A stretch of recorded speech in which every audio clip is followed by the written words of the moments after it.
Beit Hillel and Beit Shammai, the two houses of these great Torah scholars, and their descendants, their students, they argue with each other all the time. But on Daf 88 of Pesachim, we get one of my favorite debates between these two schools of thought. It has to do with the scenario of the half-slave.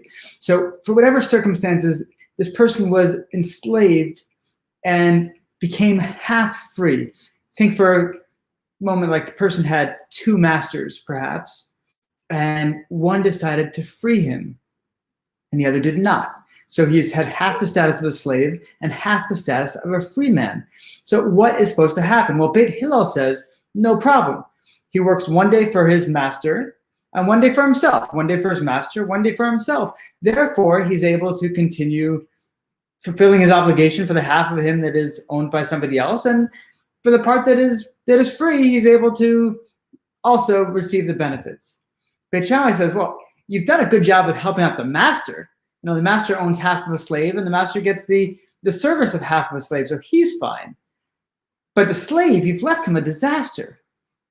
Think about this. He said, the world is created for pru-revu. It's more like the first commandment. We're told to be fruitful and multiply. But the law says that a slave can't marry a free person. So here he is, he's a half-slave. So he can't marry another slave because he's half free, and that slave can't marry a free person, and he can't marry a free person because he's half slave.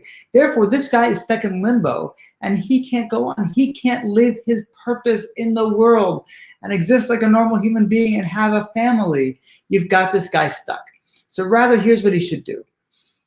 The person who still owns half of the slave has to free him as well. And now the slave will take on a debt for half of his own value.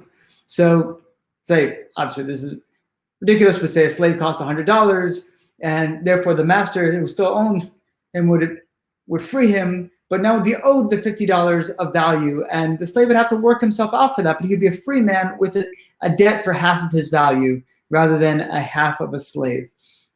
That way he could be a fully free man, and he could go on and get married and have a family like everybody else. But Hillel thought about this, and he said, you know what? Your version makes a lot more sense than our version. We're going to change our mind, and we're going to start teaching according to the way you taught, not the way we've been teaching up until now.